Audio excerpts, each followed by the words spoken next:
मंगल भवन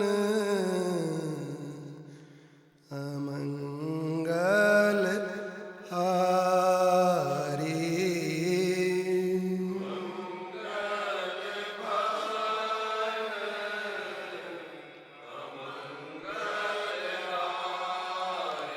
द्रवहु सुदशरथ अजिर बिहारी।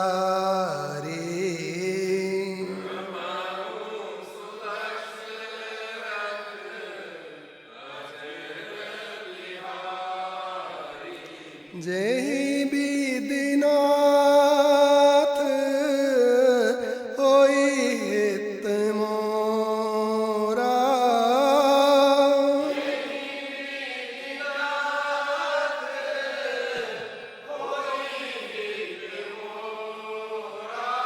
करऊं सो बेगी दास में तोरा।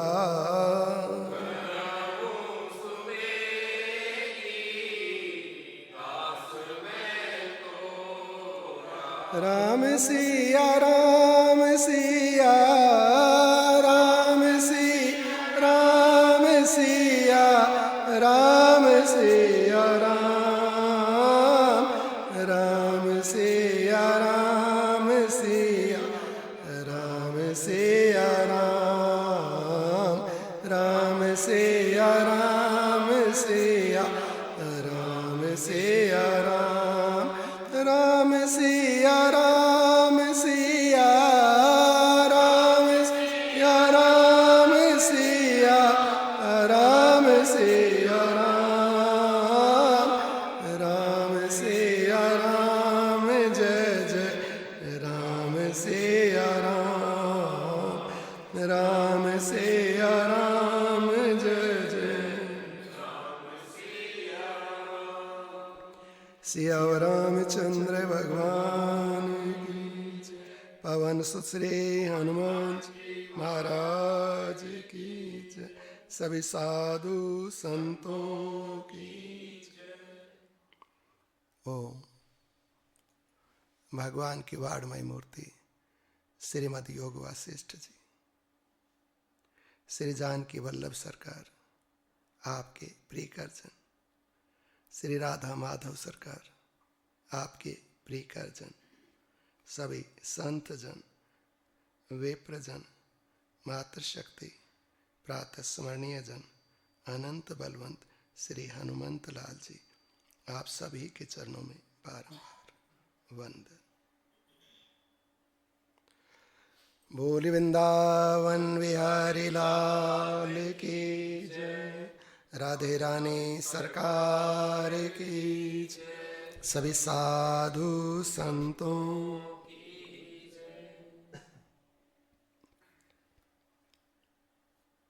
श्रीमद् योग वासिष्ठ ग्रंथ के अंतर्गत निर्वाण प्रकरण के उत्तरार्ध में हम विपश्चितोपाख्यान श्रवण कर रहे हैं। इस क्रम के अंदर जब मुनि ने व्याध से सब ज्ञान कह दिया और उसके जो भावी जन्म जिसमें वो राजा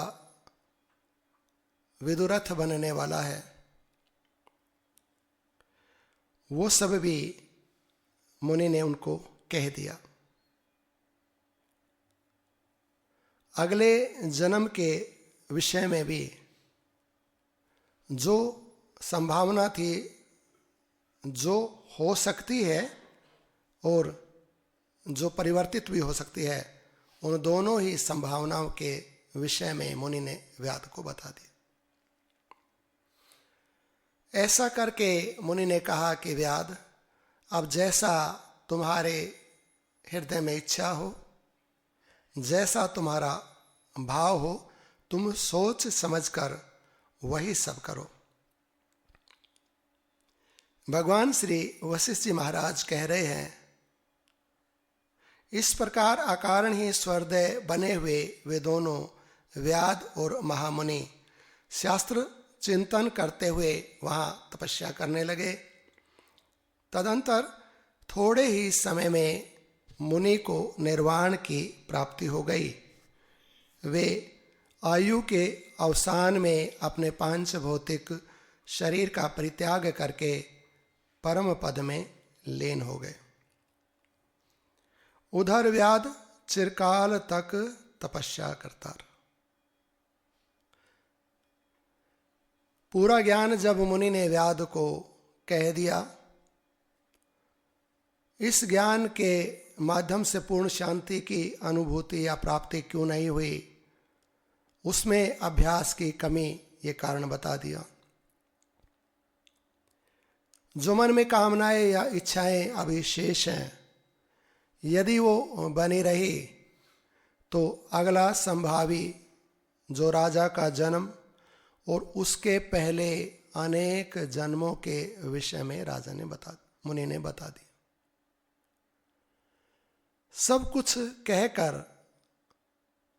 व्याध के साथ मुनि तपस्या करने लगे या मुनि के साथ में व्याध तपस्या करने लगे। बहुत समय बीत गया और बहुत समय बीतने के बाद जब मुनि के परम पद का समय आया तो मुनि को निर्वाण की प्राप्ति हो गई और व्याध तप करने में ही संलग्न रहा।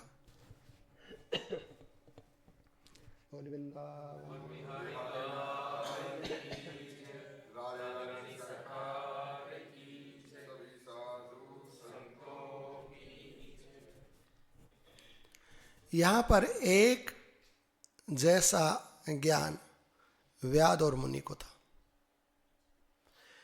एक जैसी व्यवस्थाएं थी।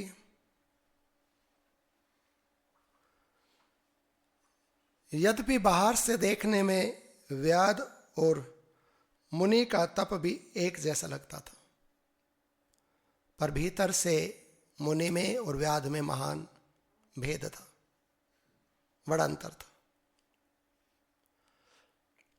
जैसा ज्ञान मुनि ने जाना उसके अनुरूप उनका जीवन था, अर्थात उनमें भेद की दृष्टि या भेदभाव लेश मात्र भी नहीं था। सब ज्ञान व्याध ने सुना, साधु के साथ में उनको सत्संग प्राप्त हुआ, उनके साथ में वास किया, परंतु जितना ज्ञान व्याध ने श्रवण किया उसके अनुरूप उनका जीवन, उनका अभ्यास नहीं था। उसके अंदर प्रमुख कारण था उनकी इच्छा, उनकी कामना। या फिर ऐसा भी हो सकता है कि जो ज्ञान उन्होंने श्रवण किया उसमें श्रद्धा का या विश्वास का कुछ अभाव था। इसी कारण पूर्ण लाभ की प्राप्ति व्याध को नहीं हुई, यद्यपि वस्तु पूर्ण रूप से प्राप्त थी। ज्ञान रूपी वस्तु पूर्ण रूप से मुनि ने प्रदान कर दी थी। ऐसा कहीं कुछ नहीं था कि अपने पास कुछ बचाकर कुछ शेष रखा हो, सब दे दिया। यदि हमें संतों का संग प्राप्त होता है, यदि हमें सत्संग प्राप्त होता है, तो इसको शास्त्र ने और संतों ने परम लाभ बताया। यदि जीवन में सबसे ऊंचा लाभ या सबसे ज्यादा फायदे की कोई बात है तो सत्संग है, क्योंकि सत्संग से जो गुण और दोष दोनों ही धुल जाते हैं, दोनों ही जल जाते हैं। गुण और दोष के कारण पाप और पुण्य रूपी कर्म बनते हैं। तो जब गुण नहीं रहते और दोष भी नहीं रहते, अर्थात जिनको हम अच्छा कहते हैं वो गुण भी नहीं रहते और दोष भी नहीं रहते, तो पाप और पुण्य रूपी कर्म या भेद दृष्टि भी नहीं रहती। और जब भेद दृष्टि नहीं रहती तो आत्म लाभ हो जाता है, तो परम पद की प्राप्ति हो जाती है। हमें भी सत्संग प्राप्त है।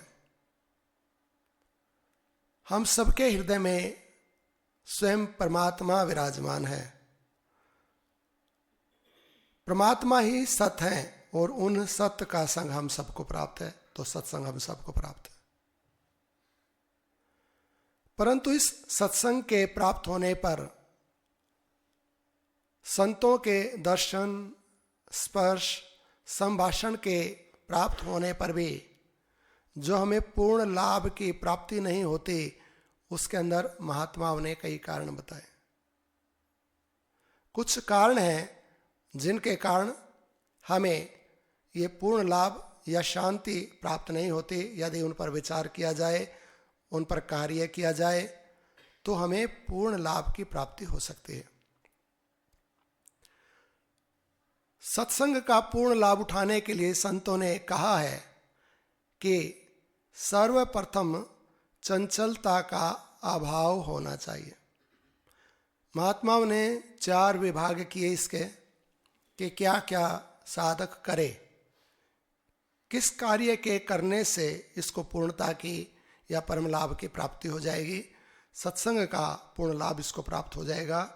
तो उसमें सर्वप्रथम कहा गया कि साधक को चाहिए कि वो चंचलता का परित्याग करते। ये पहली बात कही। चंचलता है कि बहुत शीघ्र, बहुत जल्दी जल्दी एक स्थान से दूसरे स्थान पर, एक विषय से दूसरे विषय में चले जाना।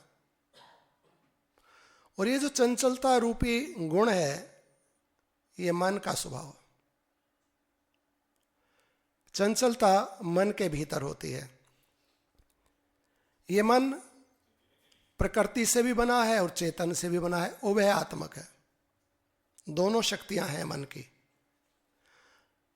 परंतु जब हम इस संसार से अपनी उत्पत्ति मानते हैं, शरीर को ही अपना सब कुछ मानते हैं, तो वहां मन प्राकृत हो जाता है। और जो हमारा प्राकृत मन है, उसका स्वभाव भी सहज ही प्रकृति में होता है। तो ये जो हमारा प्राकृत मन है, इसकी चंचलता के कारण ये एक वस्तु, एक स्थान या एक भाव में नहीं ठहरता। ये एक डाल से दूसरे डाल पर, जैसे वानर कूदता रहता ना, ऐसे ये कूदता रहता मन। एक विषय से दूसरे विषय में जाता रहता है, रुकता नहीं। तो क्या एक विषय से दूसरे विषय में जाना पूर्णतया खराब है? तो कहेंगे नहीं, पूर्णतया खराब नहीं है। परंतु हमें यह निर्णय करना पड़ेगा कि हमारा मन किस विषय में जाए और कब जाए। ये हमें निर्धारित करना पड़ेगा। जैसे जो लोग गाड़ी चलाना जानते हैं, तो 2 प्रकार की कारें या 2 प्रकार के वाहन होते हैं। एक जिनमें मैनुअल ट्रांसमिशन होता है, एक जिनमें ऑटोमेटिक ट्रांसमिशन होता है। ये 2 प्रकार के वाहन होते हैं कि हम हाथ से मैनुअली गियर शिफ्ट करें, और एक ऐसा होता कि उसमें ऑटोमेटिकली गियर शिफ्ट होते रहते हैं। बस हम एक्सीलेटर प्लस माइनस करते रहते हैं, कम बेसी करते रहते हैं, और गियर ऊपर नीचे जाते रहते हैं, अपना आप शिफ्ट होते रहते हैं। तो ये ऑटोमेटिक ट्रांसमिशन होता है। हमारा मन भी ऑटोमेटिक ट्रांसमिशन के जैसे कार्य करता है। कभी ये इस गियर में, कभी इस गियर में, जैसे कार स्पीड के अकॉर्डिंग ये शिफ्टिंग चलती रहती है ना, तो जैसी हमारी जीवन की गति रहती है, उस गति के अकॉर्डिंग हमारा मन भी इस विषय से उस विषय में शिफ्ट होता रहता है। कभी बहुत अधिक स्पीड, बड़ा गियर, कभी कम स्पीड, कभी फॉरवर्ड, कभी रिवर्स, ये सब चलता रहता है। ऐसा होता रहता है। और हम एक अबोध अनजान से ड्राइवर, या मानो ऐसे रथ के रथी जो ऑटो मोड में चल रहा है, ऑटोमिशन में चल रहा है, हमें ज्ञात ही नहीं क्या स्पीड है, कहाँ जा रहा है, क्या दिशा है, अब कौन सा गियर होना चाहिए, क्या गति होनी चाहिए, वो कुछ ज्ञान नहीं है। हम सो गए हैं और ये रथ ऑटोमेटिकली चल रहा है। हमारा ये मन, चंचलता के विषय में बात हो रही है। महात्मा कहते हैं यदि सत्संग का पूर्ण लाभ चाहिए तो ये जो मन की चंचलता है इसके ऊपर साधक को कार्य करना चाहिए। कार्य कब करेगा? जब जानेगा कि जो चीज घटित हो रही है क्या वो ठीक है या नहीं है, सही दिशा में है कि नहीं है। उसके विषय में यदि जान ले कि मेरा वाहन या मेरा रथ ठीक चल रहा है, जितनी गति से चाहिए उतनी गति से चल रहा है कि नहीं, तब तो अपने उद्देश्य पर, अपने डेस्टिनेशन पर पहुंचेगा। अन्यथा तो न जाने कहाँ पहुंच जाएगा और कहाँ गिर जाए, किस गड्ढे में, किस खाई में क्या हो जाए, किस पहाड़ पर्वत से टकरा कर चकनाचूर हो जाए, क्या खबर। तो निवेदन कर रहे थे कि मन भी शिफ्ट करता रहता है ऑटोमेटिक कार के जैसे, गियर बॉक्स के जैसे। तो ये कहाँ शिफ्ट करता है? संसार में, संसार के विषयों में। तो क्या ये शिफ्टिंग खराब चीज है? कुछ भी खराब नहीं है और कुछ भी पूर्णतः अच्छा नहीं है। परमात्मा के नाम, भजन, ध्यान को छोड़ के। तो यदि ये मन की जो शिफ्टिंग है कि एक विषय से दूसरे विषय पे चला जाता है, इसमें खराबी क्या है और हमें इस पे कार्य क्या करना चाहिए? खराबी ये है कि ये बहुत तेज, बहुत शीघ्र संसार के विषयों में जाता है और जिस विषय पर जाता उससे भी तृप्त नहीं होता। उसमें फिर जैसे भौरा एक फूल से दूसरे पर, फिर तीसरे पर, ऐसे ये दूसरे दूसरे विषयों में भटकता रहता है और उसका प्रभाव ये आता है कि हमारी ऊर्जा का क्षय होता है, हम थक जाते हैं और हमारा जीवन व्यर्थ हो जाता है, कोई सार्थक कार्य नहीं बन पाता। ये खराबी है। तो अब क्या करें? यदि इसका स्वभाव एक विषय से दूसरे विषय पर जाना है, हमें ये बात ज्ञात हो गई है, तो हम इसको दिशा दें, मन को हम इसकी शिफ्टिंग चेंज करें, संसार से हटाकर इसको भगवान के विषय में या भगवान में शिफ्ट करना सिखाएं। ऐसा करें। जैसे हम जब फॉरवर्ड गियर लगा देते हैं तो आगे के ही गियर चेंज होते रहते हैं, रिवर्स में नहीं लगती गाड़ी, उसके लिए रोकनी पड़ती है, फिर ब्रेक या क्लच का पैडल वो दबाना पड़ता है, रिवर्स गियर डालना पड़ता है, तब फिर पीछे को हटती है गाड़ी। तो इसमें क्या है कि बहुत चंचलता नहीं है, इसमें बड़ा सोच समझकर हम कार्य करते हैं। बहुत ऊंची कोटि का हम दृष्टांत नहीं दे रहे हैं, समय का भी इसमें क्षय हो रहा है, पर यदि बात समझ में आ जाए तो लाभ बहुत हो जाएगा। तो ये जो मन क्षण क्षण एक विषय से दूसरे विषय में, एक भाव से दूसरे भाव में दौड़ रहा है, लाभ कुछ हो नहीं रहा है, तो इसकी जो चंचलता, इसकी जो स्पीड है ना, उसको हम कंट्रोल करें। एक होता है रिएक्शन, एक होता है रेस्पॉन्स। रिएक्शन हमेशा खराब है। किसने कोई चीज देखी मन ने, तुरंत उस पर चला गया, कोई घटना घटी तुरंत वहां चला गया, फिर दूसरे विषय में, दूसरे चिंतन में, ये टिकता ही नहीं है एक जगह पे, ये रिएक्ट करता रहता है। किसी ने मान लो आवाज हुई, तुरंत रिएक्ट करेगा, आवाज पे चला जाएगा, फिर कोई दूसरी आवाज हुई तो रिएक्ट करेगा, दूसरी पे चला जाएगा। जैसे ये कठपुतली है और इसको संसार के विषय या ये माया नचा रही, तो माया इसको कभी कोई रूप दिखाती है, ये दौड़ के वहां चला जाता है। इसे कोई लुभावना विषय दिखाती है, वहां चला जाता है। कभी इसके जीवन में दुख दे देती, वहां चला जाता है। कभी सुख का प्रसंग आ जाता, वहां ये नाच रहा बंदर की तरह, शिफ्ट हो रहा ऑटोमेटिकली एक विषय से दूसरे विषय पे। इसको कहेंगे रिएक्शन कर रहा है, रिएक्ट कर रहा है। तो क्या करें? रिएक्शन ऑटोमेटिकली होता है और रेस्पॉन्स के लिए विचार की आवश्यकता होती है। तो क्या करें? इसके साथ विचार जोड़ दें, इसके साथ एक वस्तु को लगा दें, मन के साथ विचार। उसको कहें तू रिएक्ट नहीं कर सकता है, तेरे को इतनी स्वतंत्रता नहीं है, तूने बड़ा मेरा समय खराब, बड़ी हानि कर दी मेरी। अब तू जा, एक विषय से दूसरे विषय में, उसकी मनाही नहीं है, पर वो रिएक्शन नहीं होना चाहिए, वो रेस्पॉन्स होना चाहिए। विचार के साथ जा, यदि आवश्यक है तो जा, यदि आवश्यक नहीं है तो मत जा। एक बात ये विचार लगाएं।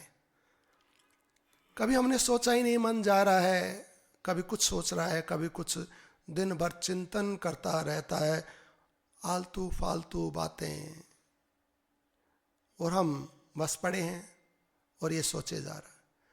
समय बीता जा रहा है, जीवन व्यर्थ होता जा रहा है, और ये कुछ का कुछ चिंतन विचार किए जा रहा है, हमें पता ही नहीं लग रहा है, बड़ी हानि होती जा रही है। बड़ा चंचल हो गया मन। तो कहीं भैया खूब चंचलता कर ली तूने, अब रुक।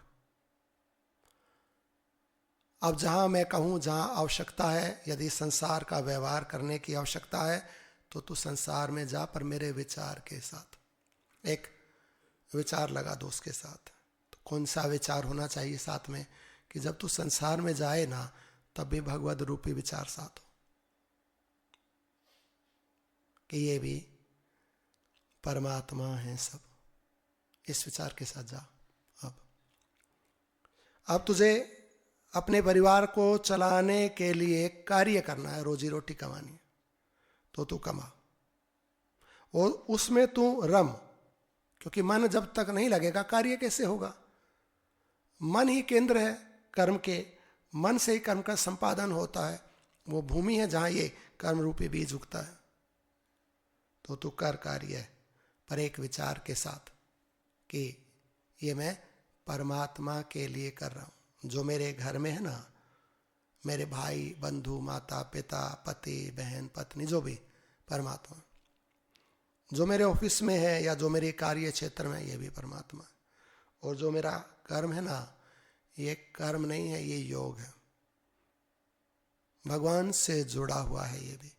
तो योग रूपी सूत्र इस मन के साथ लगा दो, विचार रूपी सूत्र इसके साथ लगा दो, और इसको एक अभ्यास करवाओ मन को, कि जब भी तू खाली हो, अब कोई कार्य नहीं है संसार का, व्यवहार का, कोई व्यापार का, घर का, तू खाली बैठा ना, तो अब तू ऑटोमेटिकली शिफ्ट हो जा नाम में, भगवत नाम में। ऑटोमेटिकली अब चला जा स्वतः, क्योंकि शिफ्टिंग तो आती है इसको, स्विच तो करता है ये, अपने आप ही चला जाता ना। तो अब स्विच कर जा भगवत नाम में, तो वहाँ नाम चलने लगे, राम राम राम राम। बोल के चले कि मन में चले, राम जी का नाम चले कि ठाकुर जी का, श्याम सुंदर का, कि शिव की, ओम की, नारायण, जो भी भगवान का नाम। अब मानो हम एक नाम को प्रेम करते हैं राम जी के, और एक कृष्ण नाम में चला गया, तो चला जा, कोई बात नहीं, वहां तुझे आजादी है। ये राधा जी में चला जाए, राधा राधा का, तो चला जा, वहां तेरी छूट है, वहां शिफ्टिंग कर, उसमें छूट। नारायण नारायण करने लगे, शिव करने लगे, नमः शिवाय करने लगे, कर खूब। पर जैसे ही खाली हो, संसार से जैसे ही उपरत हो, तो तू नाम में चला जा, तुरंत वहां जप कर। तो भगवान की किसी लीला में चला जा, चिंतन कर भगवान की किसी लीला का, वहां शिफ्ट हो जा, उसमें चला जा। और जो आगे के फॉरवर्ड गियर्स होते हैं ना, जैसे जैसे स्पीड बढ़ती है ना, तो बड़े गियर में शिफ्ट हो जाती है गाड़ी या गियर बॉक्स। तो तू अब और नाम और चिंतन और भाव, समाधि तक चला जा, चला जा, जितनी तेरी कैपेसिटी है, स्पीड है, तू मैक्सिमम पे चला जा। समाधि में जाके तू मानो उपराम भी हो जा। तो जब हम इसको ये अभ्यास कराएंगे, अच्छा ये बात हमें एक विचार भी करना चाहिए कि हमें एक कार चलानी बचपन से ही आती है, जन्म से। तुम पाते नहीं, हमें आती नहीं है, तो साइकिल नहीं चलानी आती, कार की क्या बात करें। पर कोई सिखा देता है, हम सीख जाते हैं।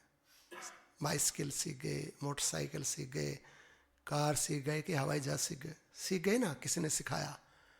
तो हमें सीखना तो आता है और बड़े अच्छे से हम उसको चला लेते हैं फिर। तो अब इस मन को ये भगवत भाव में शिफ्ट हो जाए वो सिखा दीजिए। इसको सीखना आता है, आप तो बस इसको सही दिशा या सही विषय दे दीजिए, बस सीख जाएगा, ये पारंगत हो जाएगा। आप कोई कहे कि ये बचपन से ही क्यों नहीं जपता नाम, क्यों भगवत भाव में नहीं रहता? सब कुछ प्रकृति का कार्य स्वयं होता है, तो ये प्रकृति में स्वयं जाता है बिना सिखाए, और मनुष्य का मन नहीं, पशु पक्षी का भी चला जाएगा, क्योंकि ये सहज प्रकृति है, सहज स्वभाव, सहज रूप में चला जाएगा संसार में, भूख प्यास में, इस लोभ मोह काम क्रोध में सहज में चला जाएगा। पशु का मन भी चला जाएगा, मनुष्य की कौन बात करे, पर बिना सिखाए अध्यात्म में बिल्कुल नहीं जाएगा। वहां बैरियर है, वहां एक दीवार खिंची हुई है, इनविजिबल वॉल है। कौन सी है वो? माया की दीवार लगी हुई है, वो नहीं टूटेगी बिना सिखाए, बिना प्रयास के, बिना कठोर पुरुषार्थ के, तप के, बिना सत्संग के, बिना नाम जप के वो दीवार नहीं टूटेगी, यद्यपि दिखती नहीं है बड़ी मजबूत। जैसे वायु नौका की दिशा बदल देती है समुद्र में, यदि प्रचंड वायु आए ना, भले ही मत देखो, वो जा रही है पूर्व में और प्रचंड वायु का वेग हुआ ना, तब मुख पलट देगी, पश्चिम की तरफ कर देगी, पूर्व से पश्चिम कर देगी या पश्चिम से पूर्व की तरफ उसकी दिशा पलट देगी, भले ही ना दिखे। ऐसे ही माया की शक्ति दिखती नहीं है, पर मन रूपी वाहन की दिशा बदल देती है। इस दीवार को पार नहीं होने देगी माया जल्दी से।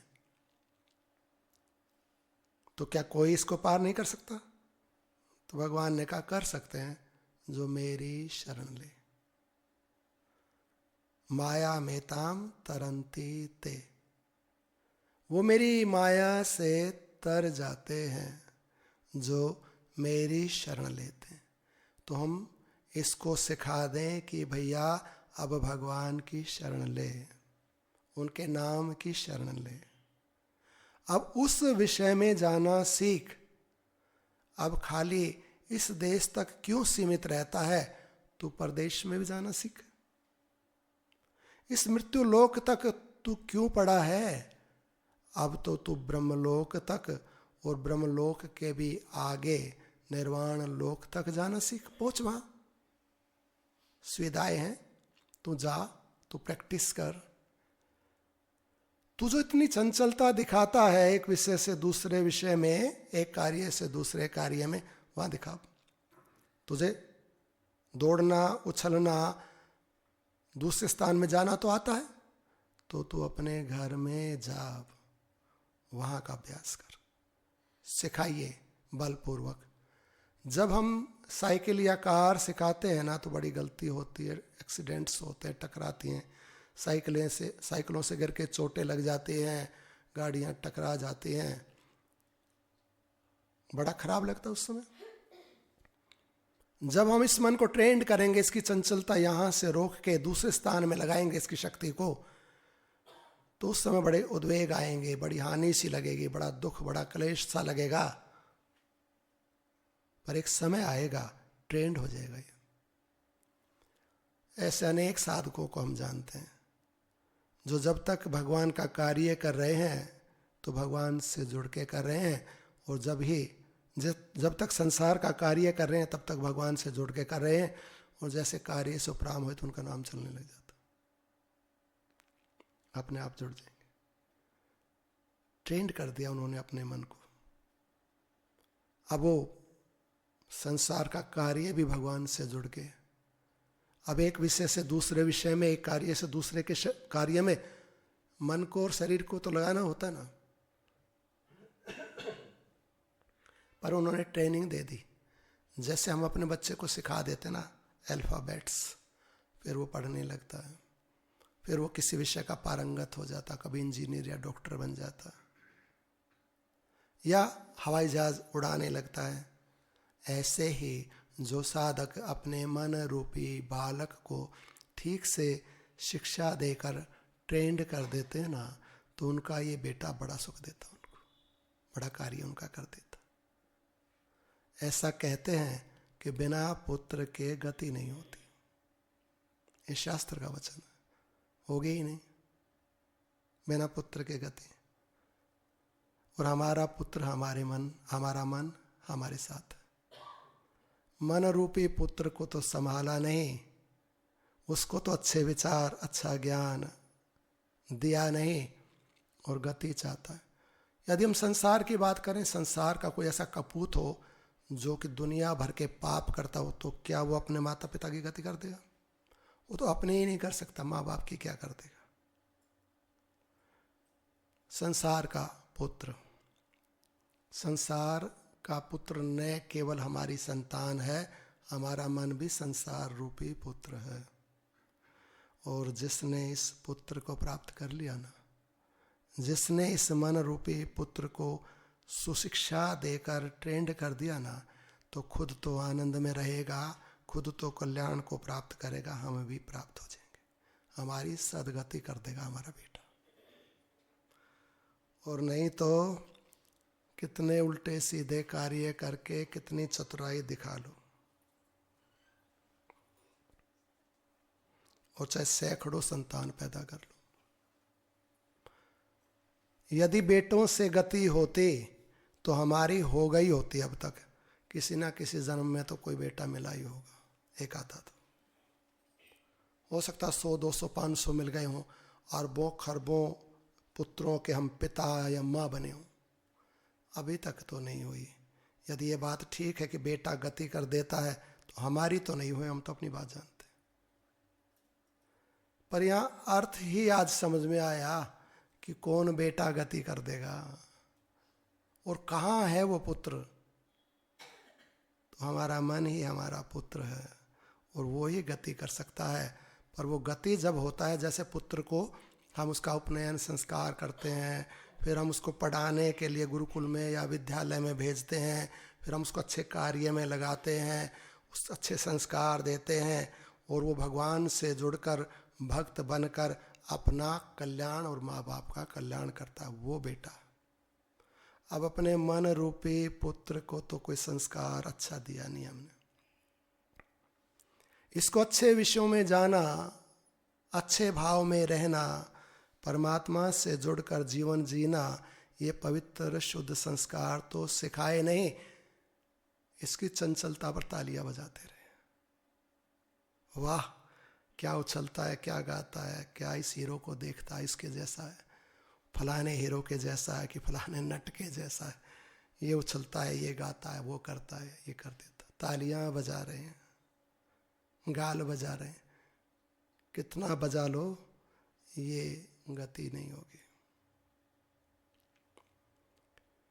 हम मन रूपी पुत्र को प्राप्त करके, कोई ऐसा है नहीं संसार में जिसको ये बेटा नहीं मिला है, कोई नहीं है।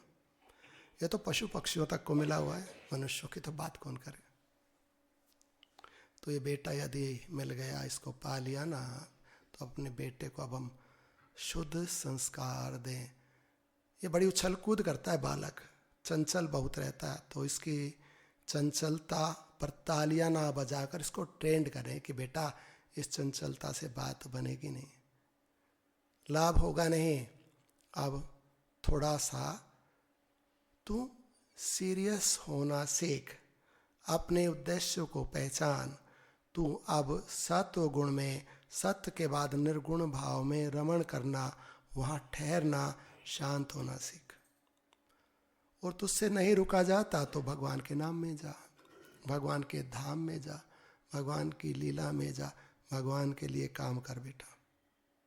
अब चंचलता छोड़, अब तो वयस्क हो जा, बड़ा हो जा, अब बड़ा हो जा। यदि हम ही अपने बालक को बड़ा नहीं करें, ये वो बालक नहीं है जो प्राकृत रूप से बड़ा हो जाएगा। हम ही अपने बालक को सुसंस्कृत ना करें, ये वो बालक नहीं है जो अपने आप सीख जाएगा। गुरु चाहिए इसको, और इसको बढ़ाना पड़ेगा। इसकी देखभाल बड़ी करनी पड़ेगी, इसकी चंचलता रोकनी पड़ेगी, इसको स्थिर करना पड़ेगा। और जिनका ये मन स्थिर होने लगेगा, जिनको ये पुत्र रत्न प्राप्त है और जिनका ये पुत्र सुसंस्कृत है, उनके कल्याण में कहीं कमी नहीं है, कोई संदेह नहीं है, होके रहेगा। तो सत्संग तो हमें मिला ही हुआ है, परमात्मा ही सत है, आत्मा ही सत है, तो सबके साथ है। पर सत्संग का लाभ जब तक नहीं होगा जब तक संतान चंचल है, मन चंचल है, तो मन की चंचलता पे कार्य करना। अभी हमें ना यहाँ से बाहर जाएंगे, विवाह का उत्सव है ना आज, वहाँ जाएंगे हम सब फंक्शन के अंदर। एक विधि प्रयोग करके देखना आप। जैसे आप दूसरे लोगों को देखते हैं ना, ऐसे आप दूसरे लोगों के साथ साथ अपने मन को भी देखना आज, एक प्रयोग करना आज। जैसे दूसरों को देखते ना, ऐसे अपने को भी देखना। अपने को कैसे देखे, अपने मन को कैसे देखे? हम ही मन है, आप और हम मन नहीं है, मन से पर है। मन तो दूसरी वस्तु है, पर वस्तु है, हम तो आत्मा है, हम अलग है, मन अलग है, इंद्रियां अलग है। तो एक प्रयोग करना आज। आप देखना दूसरे लोगों के जैसे अपने मन को भी, ये कैसे जाता है, क्या दौड़ता है, कहाँ इसकी रुचि है। अपने आप को, अपने शरीर को, अपनी बॉडी लैंग्वेज को दूसरों के जैसे देखना या दूसरों के साथ साथ देखना, क्या प्रभाव पड़ेगा? जैसे ही आप देखने लगते हैं ना किसी को, तो सीधा चलता है। आप करके देखो, मानो अनेक कैदी हों और उन कैदियों के ऊपर एक व्यक्ति को बैठा दिया जाए, जेलर को या जो भी उनका मालिक है उसको। वो कुछ नहीं करता, बैठा है, 100 लोग कार्य कर रहे हैं और एक उनको देख रहा है, तो 100 के 100 ठीक कार्य करते हैं। उस एक को हटा दो, 100 के 100 खराब हो जाएंगे। कोई बीड़ी पिएगा, कोई बैठ जाएगा, कोई सो जाएगा, कोई खा रहा है, काम कोई नहीं करेगा, सब खराब हो जाएंगे। और एक बैठा है, वो कोई कार्य नहीं कर रहा है, बिल्कुल अलग है, असंग है, कोई कार्य नहीं करता है, बस देख रहा है सबको, सब ठीक कार्य करते हैं। क्यों करते हैं? क्योंकि उनको मालूम है कि कोई हमें देख रहा है, बस इतनी बात है, हमें देख रहा है कोई, 100 के 100 ठीक कार्य करते हैं। तो आज आप अपने आप को अलग कर लेना, अभी कर लो, भले अभी करके देख लो, दूर की या देर की बात नहीं, अभी कर लो। अभी जैसे आप ये व्यासपीठ को और लोगों को देख रहे हैं ना, उसके साथ साथ अपने आप को भी देख लो, आपका मन इंद्रिय सीधे हो जाएंगे। बोली वृंदावन बिहारी लाल की जय, राधे सरकार की, सभी साधु संतों की। श्री राम जय राम, जय जय राम, श्री राम जय राम, जय जय राम, श्री राम जय राम, जय जय राम, श्री राम जय राम, जय जय राम, श्री राम।